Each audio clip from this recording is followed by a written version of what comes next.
So did everyone's training job finish? Okay, beautiful. So what is this thing showing? So if this thing had kept training for multiple epochs, we would have gradually decreased the learning rate. So you have some kind of simulated annealing, be closer to an optimum. But so we really only used one learning rate because we only did one epoch here. And that's something that we experimented with a hyperparameter search to find a good learning rate scheme. But we've got information on loss, which would have much more interesting if it were in the context of knowing what previous losses had been. You can use that to decide when you might want to stop a training run.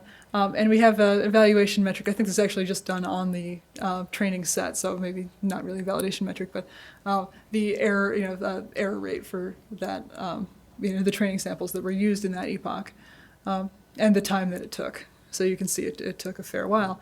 If you do this again with GPUs, with VMs that have 2 or 4 GPUs, you'll see that this scales approximately with the inverse. Right, so if you go up to 2 GPUs, this would be approximately half as long. It's not a perfect fit, but but we're doing pretty well that way. So we're not limited right now by anything like intercommunication between nodes. So that's a good sign. So I'll talk to you a little bit about what that training script you ran actually did. First, you can kind of look at like the physical evidence of what it did. So you don't have to go along with this, but I'll show you where it is. So we have a models folder I showed you earlier. At that time, it only had our pre-trained model that had been trained for 250 epochs. Now you can see it has a few more files. So it has checkpoint files. These are designed to be sort of reinitiated to continue training if we want to do more epochs of training in the future. We also have what's sort of the equivalent of a frozen graph file, if you're more like a TensorFlow person. So this is a model that is totally self-contained. You don't have to recreate the network architecture. All of that information is stored in the file. So this is what we would what we're going to use in downstream notebooks to check out how our trained model performs. Let's take a look also at the scripts. So maybe what I'm going to do is copy this directory, and you can do this locally if you like, but I'll just point out a few things on the main screen here. I'm going to load up Visual Studio Code, which is a sort of more lightweight IDE that comes pre-installed here. We also have Visual Studio pre-installed, but I think you might need a username to roll into it. Okay, so I'll pick this folder. Okay, you can see there's 3 scripts in here. The main train distributed script, this is what we launched with MPI exec. And two others, so there's an evaluate script. We'll use this with a batch AI examples, but not locally on this machine. And finally, one called mini model pub. This name is not too evocative, but what it is our model definition file. And so this is, the exact function names that we use for this are relatively specific to CNTK. But what we're doing here is defining our UNet architecture. And this was work, again, by Kolya, Malkin, and an intern in MSR. And so as he worked on this project, this wasn't really a network architecture project. So worked with a relatively common, UNet is very heavily used image segmentation network scheme. But he made some minor modifications to it, like replacing convolutional layers with sort of ResNet residual units that include batch normalization. So you'll see some terms like that here. So I'm not going to go too in-depth into what's written here, but one thing I want to point out is that we didn't actually put much effort into optimizing these network architectures because we're instead focusing on how we're going to leverage other data types. It's not included in this tutorial, but our most recent work has been on figuring out how we can use labeling data that is at very low resolution to create a model that is at 1 meter resolution. So we have data available nationwide at multiple time points at 30 meters, and the question is, can we leverage that to create a model that makes predictions at high resolution? So the trick that we're using is that basically design of a loss function. So we have the model predict for the full region. We say, okay, this is the 30 meter by 30 meter region where we know the label. Is the distribution of of labels what we would expect given the label that's provided at low resolution? And so there's some tricks that you can that we're incorporating in our work. Most of them are not at the level of the architecture design. Okay. So let's take a look at this train distributed script. This one is long, so we're not going to focus overly much on what's in here, especially since it's all in CNTK, which might be not the deep learning framework that you're likely to use. But there are a few components that are important here. One is how we're loading in this training data. So I mentioned to you earlier that those files are very large. And so what that means for us is that we want to load them into memory and keep them there as we draw out individual samples across multiple mini batches of training. Another trick there is that these files are obviously large sitting in memory as they are on disk. And we want to have as much variety as we can in the mini batches that we construct. So we don't want to load in a single image into memory and draw 1,000 mini batches from it, then close that image. We want to maybe load 10 images from different parts of the country into memory, and then draw our mini batches as a sampling from all of them combined. And so that's not something that CNTK or really any deep learning framework will give you by default. So in our case in CNTK, we implement something called a mini batch source. I'll show you where we do that here. My data source. I'm not going to go through much of this code, but the trick is that this portion of the code will show how we're going to store those images in memory and rotate through them and randomly draw from them. So that's it's something that you might need to implement as well if you're working with a similar data type in the geospatial space. Okay, what else have we got in here that's unique? Well, so we have sort of relatively odd input dimensions for this network type. So let me see if I can't zoom into where we're looking at that. Okay. I think it's written especially clearly here, but essentially what we're going to wind up with is an input image that is 256 by 256 pixels, and an output prediction from the model that is 128 by 128. Why do we do that? No, the problem has to do with the quality of the predictions depending on information on the neighborhood around the pixel that I described to you earlier when I talked about the UNet.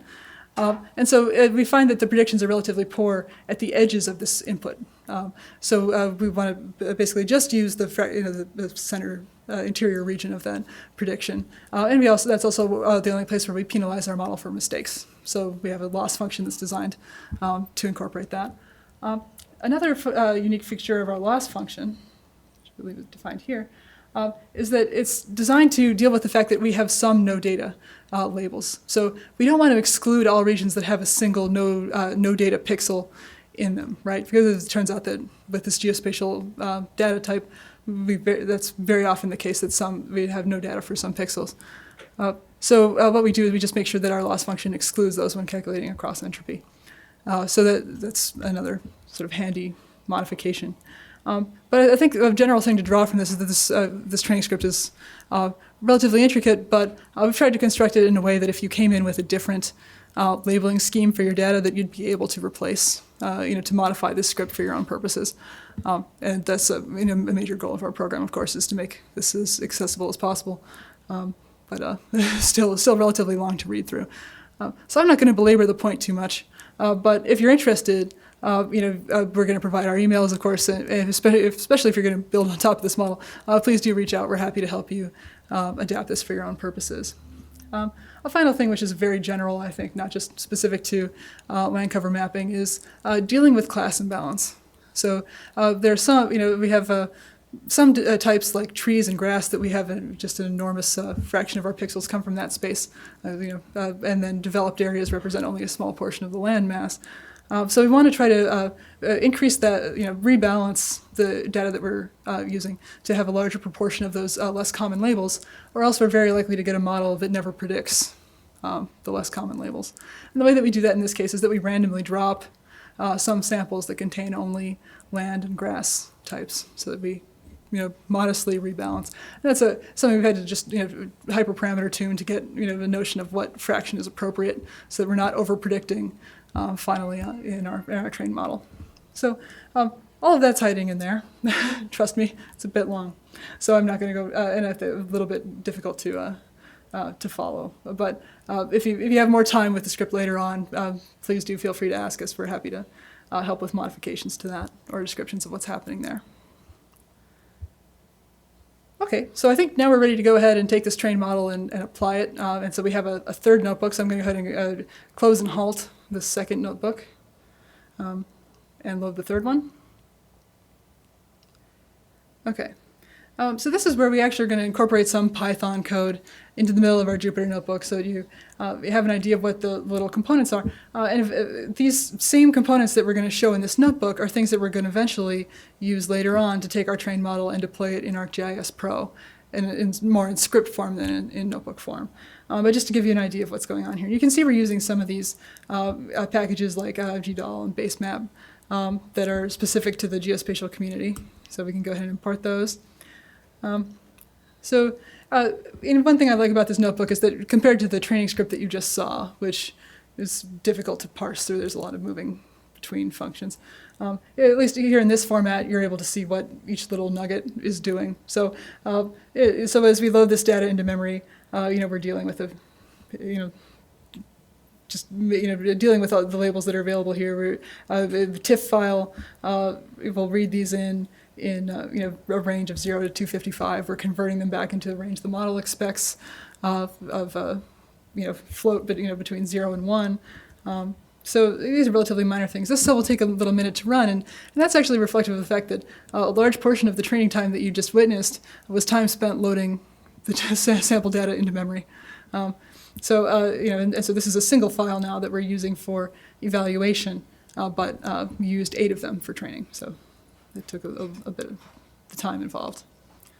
Okay, so while that continues to run, since it's not going to put up any output for us, I'll talk about what we're doing in this next section. So in this notebook, we're going to zoom in on a particular lat line coordinate and 256 by 256 meter region around it, and make predictions in that area.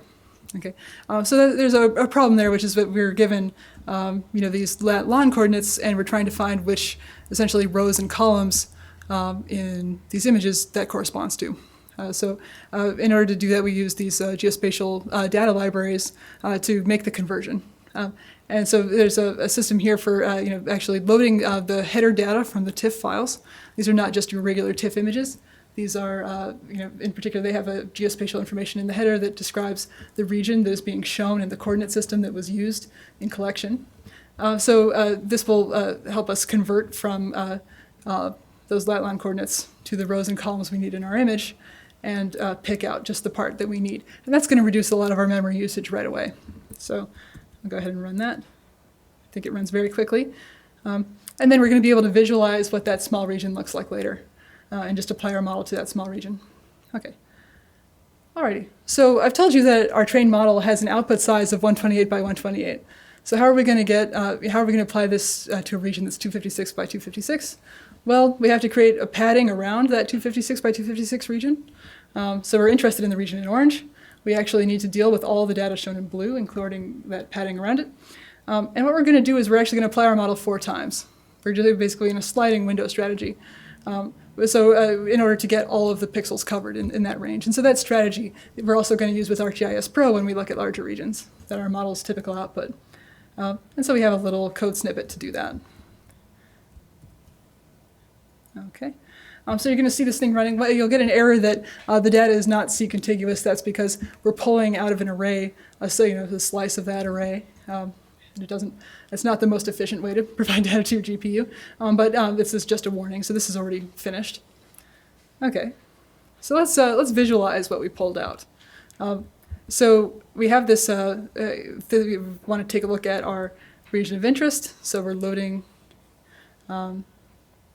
Basically from that NumPy array of data, an image to visualize, and we can see it's just this little suburban or small urban community, and so, but in the end we'll show you what that looks like alongside the labels, but maybe keep it in mind for now.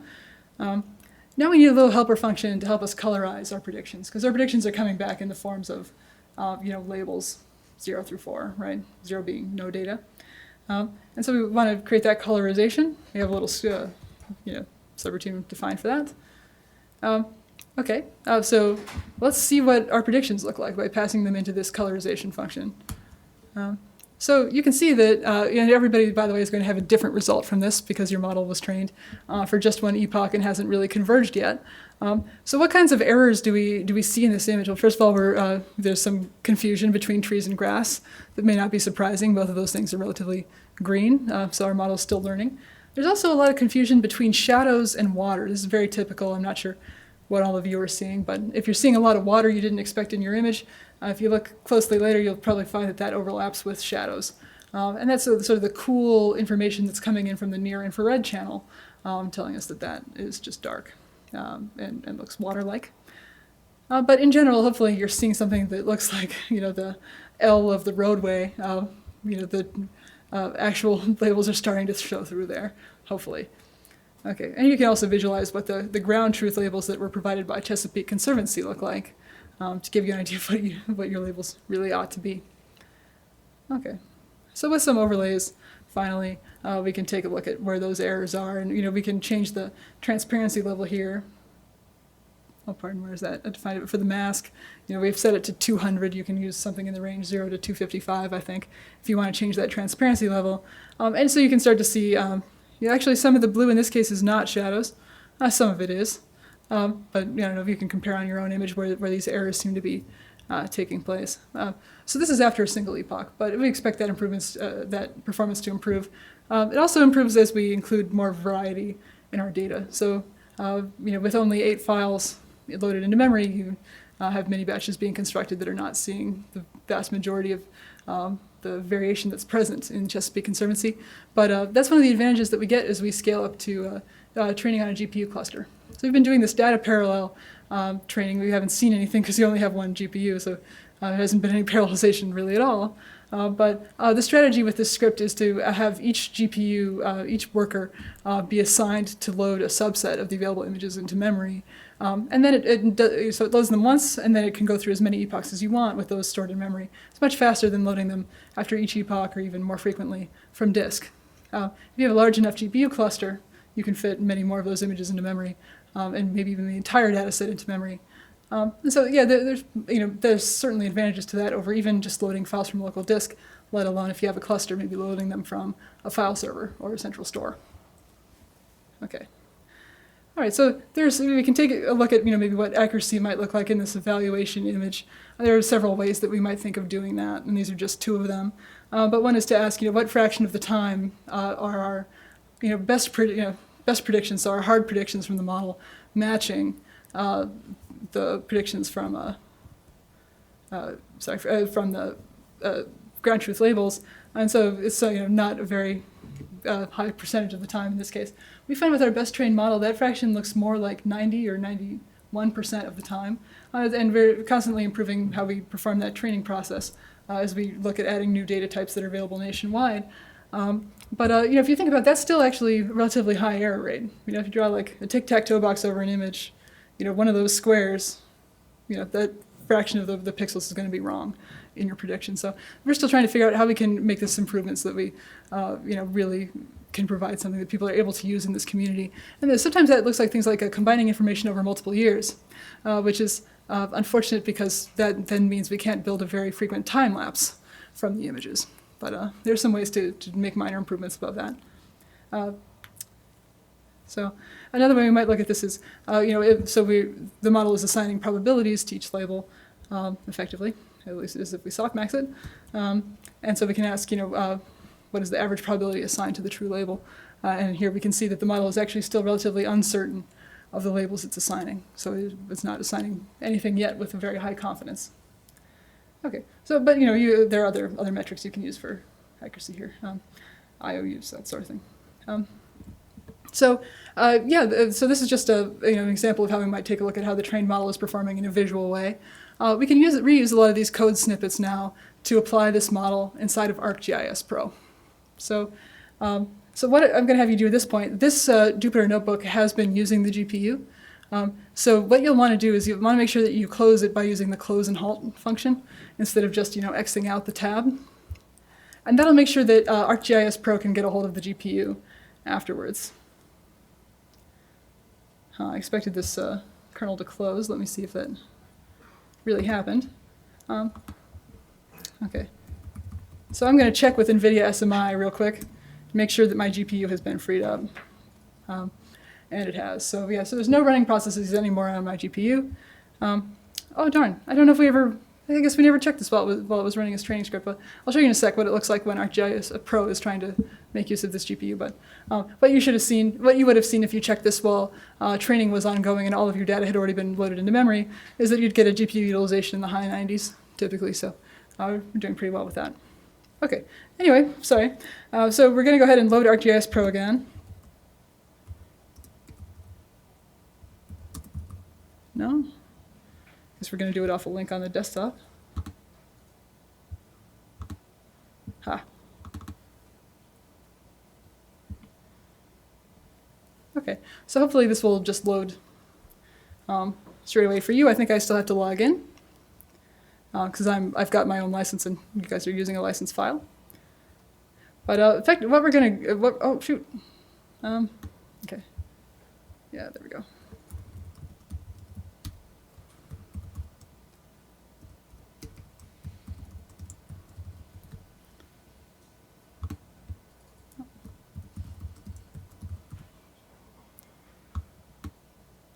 Okay.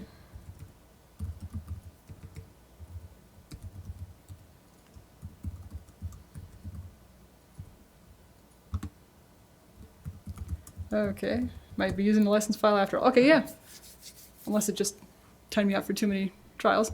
Okay, so the template that we're going to be using is, so it's also in this d:colon drive. It's one of the things that you downloaded earlier using that AZCopy command. And it's this in a folder called ArcGIS Pro, and it's called Sample Project. Okay, so we're going to go ahead and try loading this now. What you're going to find is that it's not yet able to show every portion of this project because we haven't finished an install for a plugin. Oh, it didn't load in the same window. Okay, but if you double-click on that sample project, you should see this thing open up. And what you'll see are 3 windows, sort of like in that introductory notebook I showed you earlier. One at the top is designed to show you the raw imagery itself, excluding that near-infrared channel, of course. And then there are these mixed probabilities and classification components on the bottom of the screen. And these are the ones that are going to give you a little bit of an error right now. So I'm sure, what fraction of people have used ArcGIS Pro before in this room? Yeah, nobody, right? Okay. Yeah, I hadn't either until I did this project, so I hear you. But the indication here that we're getting an error is that, first of all, we're not seeing predictions from our model in these bottom left and right corners of the screen. And we also have these indications with exclamation marks that these things need repair. So if I click on one of these 2 windows, I'll see those. And that's telling me that I haven't properly installed my CNTK plugin for showing those models. So I'm going to close out quickly of ArcGIS Pro here and show you how to do that install. Okay, I'll just not save the changes there. Okay. Could you please go back where the sample project is? It's in, oh, I'm sorry. oh, Yeah. Pixel level. Okay. Yeah, here, let me zoom in here. So it's in that d:colon drive in pixel level land classification inside of ArcGIS Pro. And if you haven't opened it yet, you won't have this raster function templates folder. Okay, so the trick that we want to install this plugin is this folder classify CNTK that is also in there. And if you take a little closer look at this, I think with the time, maybe we won't harp on it, but you could, if you liked, you could read through these scripts. These scripts basically reuse some of the code snippets that you saw in the last notebook to help perform that tiling strategy of applying the model and then colorizing it. And also some of these files will point to where the model can be found on disk. So right now I believe they're going to point to the trained model with 250 epochs. So let me take a look at this XML file, maybe point out where that is. Okay. So I'm not seeing it shown here, but it would be, yeah, exactly. There's, oh, okay. Oh, the source. CNN_93. Yeah, that's odd because it's not the name of them. I think this might just be a sample value. So it might be that the project itself has the true value. This is pointing to a trained model file that is not currently on disk, so we have no E2E drive on this machine. So I think it's just a sample value. Apologies. But inside of ArcGIS Pro, we specify where that location is. And I think in the sample project that we've created for you, it's going to check inside of d:/pixel level line classification /models/250 epochs.model. So I think that's what's gone wrong there. Okay. Anyway, so these scripts will help, basically designed to work with ArcGIS Pro's API for running raster functions on top of imagery to create overlays for imagery. So what do we have to do with these files? We're going to copy them over into ArcGIS Pro's program files. So this is a bit of a longer URL that I'll zoom in when I'm done. So it's c:/program files, not x86, just regular program files. ArcGIS Pro resources. Again, I promise I'm going to zoom in. Is it raster /functions? Keeps going, folks. All right. Okay. Okay. So yeah. So let me zoom in on that where it's visible. I hope you're all able to navigate here. And what we're going to do, you're going to see that there are some raster functions that are built in. These are things that are designed to be applied to, maybe red, green, blue imagery. We're going to create a new folder here called custom.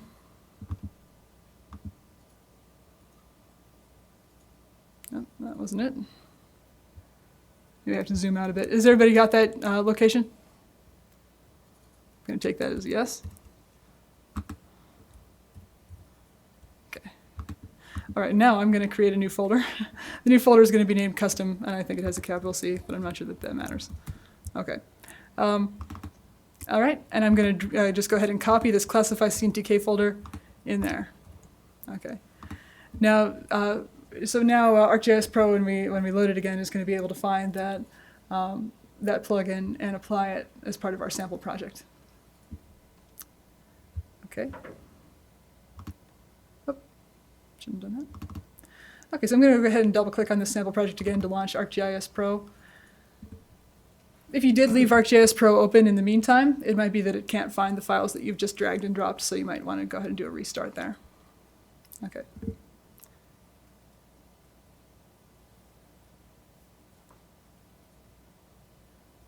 Okay, so this will take just a bit of a minute to load. So what you'll see populate first is that the nape imagery that all of these cells rely on will fill in. So you'll see, just like you saw before, the imagery of like a cloverleaf intersection. And then in these bottom two, the model's results will also appear over the top. And that's taking a little bit of extra time. It's making use of the GPU. If you do check on NVIDIA SMI in the meantime, you'd have found that the GPU utilization was high during that period. You can see that ArcGIS Pro is making use of the GPU right now. But back inside of ArcGIS Pro, ultimately these things have filled in. And now I'm able to navigate around and take a look at the results, in context here. Now I can navigate to a different location or change my scale so I can zoom in or out. One thing I want to point out is that, this trained model it actually performs a little bit better than the training data that we were provided. So in this case, we have a divided highway with so we have a green median running, in this direction here that we correctly recognize as green. In our original training data, that was just fully, colored in a solid block of developed land. These models are actually performing a little bit better in some cases, and that might be a component of why we're not able to reach, a higher accuracy when we compare against those labels. But of course, there are other explanations for the model underperforming. So this is an end user application that we think might be more useful to folks at, for example, Chesapeake Conservancy and their end users in individual cities and states would be more likely to use this tool to navigate around. ArcGIS also makes it possible to create an image server. So maybe instead of calculating these predictions on the fly, we calculate them all in advance, store them to disk, and then serve them up in the same way that the imagery is being loaded here from Esri's image server. And that makes it a lot easier for people to quickly get a hold of imagery instead of waiting for a GPU to process. So that's a sort of a server option from Esri, not something that you can do directly inside of ArcGIS Pro, but you can. It's really a great utility if you want to make information available that way. Okay. So this is sort of the end of what we'll show you for this use case on the data science virtual machine. I'd like to sort of wrap up by talking about how we scale this up using batch AI. Unfortunately, that component isn't hands-on, but when we're done with that, I'm going to hand back to Bonnie, who will go through another example on the data science virtual machine. So it's not just talking from here on out. Don't worry.